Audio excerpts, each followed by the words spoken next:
નમસ્કાર વિદ્યાર્થી મિત્રો, આજે 25 જાન્યુઆરીના કરંટ અફેર્સમાં હું રાધિકા જોશી યુવા સારથી એકેડેમી આદિપુર તરફથી તમામ વિદ્યાર્થી મિત્રોનું હાર્દિક સ્વાગત કરું છું। આજે કરંટ અફેર્સની સાથે જીપીએસસીની તૈયારી કરતા વિદ્યાર્થી મિત્રો માટે વિડીયોના લાસ્ટમાં મહત્વપૂર્ણ પ્રશ્નો ઉપર પણ ચર્ચા કરીશું।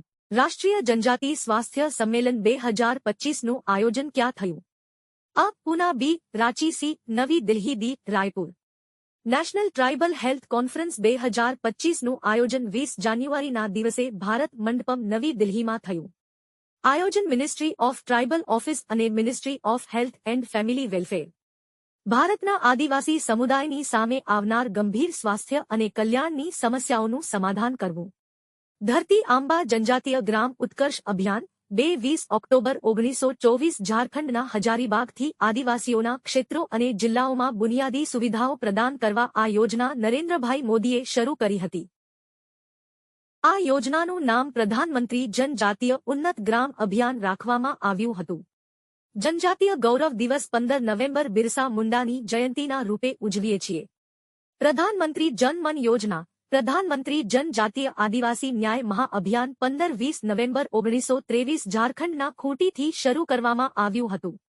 1973માં ઢેબર આયોગ ભારતમાં આદિમ જાતિ સમૂહની અલગ શ્રેણીના રૂપને બનાવ્યું જે જનજાતીય સમૂહથી ઓછા વિકસિત છે। ફરી 2006માં ભારત સરકારે નામ બદલીને કર્યું।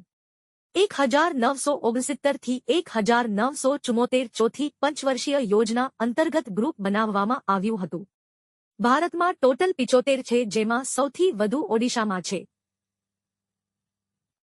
પ્રથમ જનજાતીય ખેલ મહોત્સવ ઓડિશામાં યોજાયો। જનજાતીય નૃત્ય મહોત્સવ નવી દિલ્હીમાં યોજાયો। આદિવાસીઓ માટે દસ્તાવેજ આપનાર ભારતનો પ્રથમ જિલ્લો વાયનાડ કેરળ છે। પ્રધાનમંત્રી નરેન્દ્રભાઈ મોદીએ સમક્કા અને સરક્કા જનજાતીય વિશ્વવિદ્યાલય તેલંગાણામાં ખોલવાની જાહેરાત કરી। ભારત સરકારે કયા વર્ષ સુધી 10,000 જીઆઈ ટેગનું લક્ષ્ય રાખ્યું છે? અ. 2030, બી. 2028, સી. 2032, ડી. 2035। જીઆઈ ટેગ મીટનું આયોજન 22 જાન્યુઆરી નવી દિલ્હીમાં કરવામાં આવ્યું। ઉદ્યોગ અને આંતરિક વ્યાપાર સંવર્ધન વિભાગ અને ઇન્ડિયા ટુડે ગ્રુપ દ્વારા આયોજન થયું હતું। થીમ: વિરાસતનું સંરક્ષણ, નવાચારને વધારવો, પોતાનું ઉદ્દેશ્ય સંસ્કૃતિ, વાણિજ્ય અને નવાચાર જોડવો। કેન્દ્રીય વાણિજ્ય અને ઉદ્યોગ મંત્રી પિયુષ ગોયલ એ 2030 સુધી 10,000 ભૌગોલિક સંકેત મેળવવાનું લક્ષ્ય રાખ્યું છે। અત્યાર સુધી ભારત દેશના 105 ઉત્પાદને જીઆઈ ટેગ મળેલ છે। GI geographical indication tag Bharat દેશમાં 2004માં લાગુ થયો હતો। પ્રથમ દાર્જિલિંગની ચાને મળ્યો હતો। ભૌગોલિક સંકેત એવા ઉત્પાદને આપવામાં આવે છે જે નિશ્ચિત ક્ષેત્રમાં તેની વિશેષતાઓ હોય। ભારત દેશની ભૌગોલિક સંકેત રજિસ્ટ્રી ચેન્નઈ, તમિલનાડુમાં આવેલી છે। ભૌગોલિક સંકેત 10 વર્ષ માટે આપવામાં આવે છે। ભારત દેશમાં જીઆઈ ટેગ 3 શ્રેણીમાં અપાય છે। કૃષિ સામાન, પ્રાકૃતિક સામાન, હસ્તશિલ્પ અને ઔદ્યોગિક સામાન। પાંગસાઓ આંતરરાષ્ટ્રીય મહોત્સવ ક્યાં ઉજવાયો? અ. મિઝોરમ, બી. સિક્કિમ, સી. મેઘાલય, ડી. અરુણાચલ પ્રદેશ। અરુણાચલ પ્રદેશના નામપોંગમાં આંતરરાષ્ટ્રીય મહોત્સવ ઉજવાય છે। બીજા વિશ્વયુદ્ધ દરમિયાન પોતાના ક્ષેત્રની સમૃદ્ધ સાંસ્કૃતિક વિરાસત અને ઐતિહાસિક મહત્વનો એક જીવંત ઉત્સવ છે। ભારત અને મ્યાનમારની સરહદ ઉપર આવેલ 3,727 ફૂટની ઊંચાઈ ઉપર પંગસો નામનો પાસ આવેલ છે જે ભારત અને મ્યાનમારની જોડે છે। આ જગ્યા ઉપર મહોત્સવની ઉજવણી થઈ। નાથુલા પાસ સિક્કિમ અને ચીન તિબેટને જોડે છે। શિવકિલા પાસ ભારતના હિમાચલ પ્રદેશ અને તિબેટ ક્ષેત્રને જોડે છે। લિપુલેખ પાસ ઉત્તરાખંડ અને તિબેટ ક્ષેત્રને જોડે છે। ભારત દેશ કયા વર્ષ સુધી માનવ અંડર વોટર સબમર્સિબલ લોન્ચ કરશે? અ. 2025, બી. 2026, સી. 2027, ડી. 2028। ભારત દેશના કેન્દ્રીય પૃથ્વી વિજ્ઞાન મંત્રી જીતેન્દ્રસિંહ જાહેરાત કરી 2025માં ઓસન મિશન અંતર્ગત સમુદ્રમાં 500 મીટરની ઊંડાઈમાં ભારતનું પ્રથમ માનવ અંડરવોટર સબમર્સિબલ મિશન લોન્ચ થશે। જેમાં માનવ સબમરીનમાં 500 મીટરની ઊંડાઈ સુધી જશે. આ એક ટ્રાયલ હશે અને ત્યાર પછી 6000 મીટરની ઊંડાઈ સુધી પહોંચવાનું લક્ષ્ય છે. આ સબમરીનનું નામ મત્સ્ય 6000 છે. આ મિશનનો ઉદ્દેશ્ય સમુદ્રની ઊંડાઈમાં સંશોધન કરવું. સમુદ્રનો આ ભારત દેશનું પ્રથમ મિશન છે. ડીપ ઓશન મિશન પૃથ્વી વિજ્ઞાન મંત્રાલય 20 જૂન 1921માં ચેન્નઈથી લોન્ચ કર્યું હતું. આ સબમરીન ટાઇટેનિયમથી બનેલી છે, જેનો વ્યાસ 2.1 મીટર છે. ચેન્નઈની રાષ્ટ્રીય મહાસાગર પ્રૌદ્યોગિકી સંસ્થાએ બનાવ્યું છે. ભારતના પ્રથમ માનવ અંતરિક્ષ મિશનનું નામ ગગનયાન છે. આ મિશનમાં એક મહિલા હાફ હ્યુમેનોઇડ રોબોટ વ્યોમ મિત્ર મોકલવામાં આવશે. ભારતનો સૌથી જૂનો પુસ્તક મેળો બોય મેળો ક્યાં આયોજિત થયો? અ. ઇન્દોર, બી. નવી દિલ્હી, સી. ભુવનેશ્વર, દી. કલકત્તા. કલકત્તા બુક મેળાને બોય મેળા તરીકે ઓળખવામાં આવે છે. આ ભારત દેશમાં સૌથી જૂનો પુસ્તક મેળો છે. આયોજન રાષ્ટ્રીય શિક્ષા પરિષદ. Theme country Germany. આ દુનિયાનો સૌથી મોટો ઘેર વ્યાપારિક પુસ્તક મેળો છે અને એશિયાનો સૌથી મોટો પુસ્તક મેળો, અને આ મેળામાં સૌથી વધુ લોકો ભાગ લે છે. મેળાની શરૂઆત 1973માં થઈ હતી. 2025માં મેડ્રિડ ઇન્ટરનેશનલ બુક મેળામાં ભારત દેશ થીમ કન્ટ્રી હશે. યુદ્ધક્ષેત્ર નજર રાખવા માટે એક પ્રણાલી લોન્ચ કરવામાં આવી. તેનું નામ શું છે? અ. વિજય, બી. રંજન, સી. સંજય, દી. સંજીવ. મહાભારતમાં એક પાત્ર હતું સંજય. તેના નામ ઉપરથી રક્ષા મંત્રી રાજનાથ સિંહે યુદ્ધક્ષેત્રમાં નજર રાખવા પ્રણાલી લોન્ચ કરી છે. તેનું નામ સંજય રાખ્યું છે.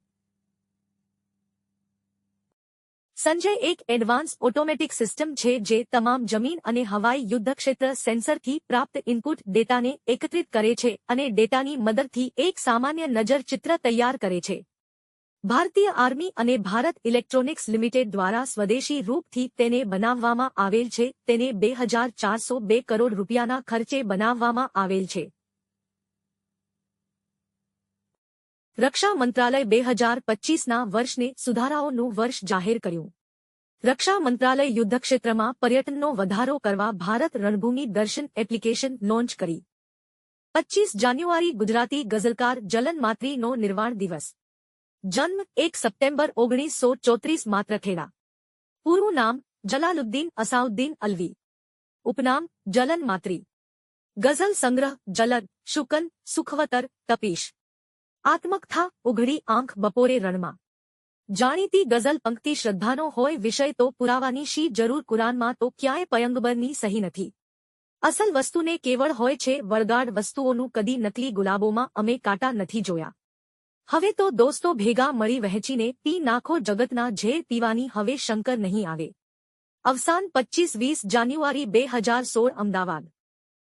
2024 ICC test team of the year captain Pat Cummins બન્યા છે. તે કયા દેશના ક્રિકેટર છે?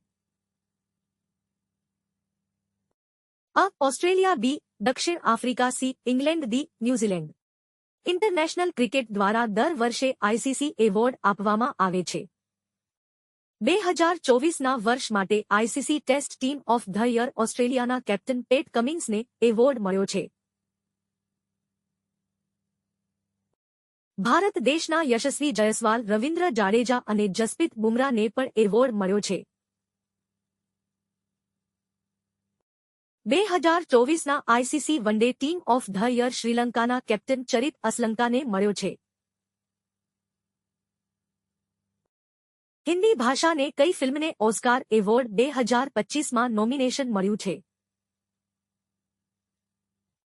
અ. કાંતારા, બી. અનુજા, સી. અટ્ટમ, દી. 1-2 film.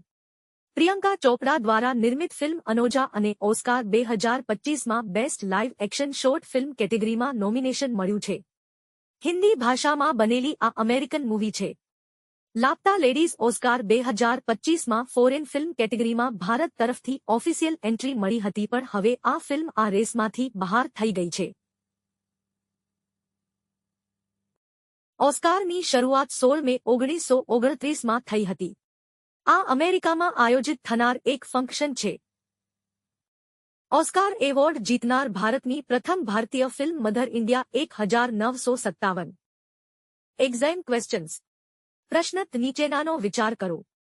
1. Carbon monoxide 2. Methane 3. Ozone 4. Sulphur dioxide. પાક બાયોમાસના અવશેષોને બાળવાથી ઉપરોક્તમાંથી કયા વાતાવરણમાં ઉત્સર્જિત થાય છે?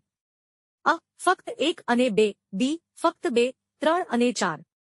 સી. ફક્ત 1 અને 4. ડી. 1, 2, 3 અને 4. સાચો જવાબ મિત્રો ડી. 1, 2, 3, 4. પ્રશ્ન 2. નીચેના વિધાનોનો વિચાર કરો. 1. ખેતીલાયક માટી પર્યાવરણમાં નાઇટ્રોજનના ઓક્સાઇડ છોડે છે. 2. ઢોર પર્યાવરણમાં એમોનિયા છોડે છે. 3. મરઘા ઉદ્યોગો પર્યાવરણમાં પ્રતિક્રિયાશીલ નાઇટ્રોજન સંયોજનો છોડે છે. ઉપર આપેલા વિધાનોમાંથી કયું કયું સાચું છે? અ. ફક્ત 1 અને 3. બી. ફક્ત 2 અને 3. અ. ફક્ત 2. ડી. 1, 2 અને 3. જવાબ ડી. પ્રશ્ન રાષ્ટ્રીય પોષણ મિશનના ઉદ્દેશ્યો નીચેનામાંથી કયા છે? 1. સગર્ભા સ્ત્રીઓ અને સ્તનપાન કરાવતી માતાઓમાં કુપોષણ અંગે જાગૃતિ લાવવા. 2. નાના બાળકો, કિશોરો અને સ્ત્રીઓમાં એનિમિયાના બનાવો ઘટાડવા. 3. બાજરી, બરછટ અનાજ અને અશુદ્ધ ચોખાનો વપરાશ વધારવો. 4. મરઘીના ઈંડાનો વપરાશ વધારવો. નીચે આપેલા કોડનો ઉપયોગ કરીને સાચો જવાબ પસંદ કરો. અ. ફક્ત 1 અને 2. બી. ફક્ત 1, 2 અને 3. સી. ફક્ત 1, 2 અને 4. ડી. ફક્ત 3 અને 4. જવાબ ડી. પ્રશ્ન નીચેના વિધાનોનો વિચાર કરો. 1. જેટ સ્ટ્રીમ્સ ફક્ત ઉત્તરી ગોળાર્ધમાં જ જોવા મળે છે. 2. ફક્ત થોડા ચક્રવાતો જ કેન્દ્રમાં વમળ ઉત્પન્ન કરે છે. 3. ચક્રવાતના વાતાવરણની અંદરનું તાપમાન આસપાસના તાપમાન કરતાં લગભગ 10 ડિગ્રી સે ઓછું હોય છે. ઉપર આપેલા વિધાનોમાંથી કયું કયું સાચું છે? અ. ફક્ત 1. બી. ફક્ત 2 અને 3. અ. ફક્ત 2. ડી. ફક્ત 1 અને 3.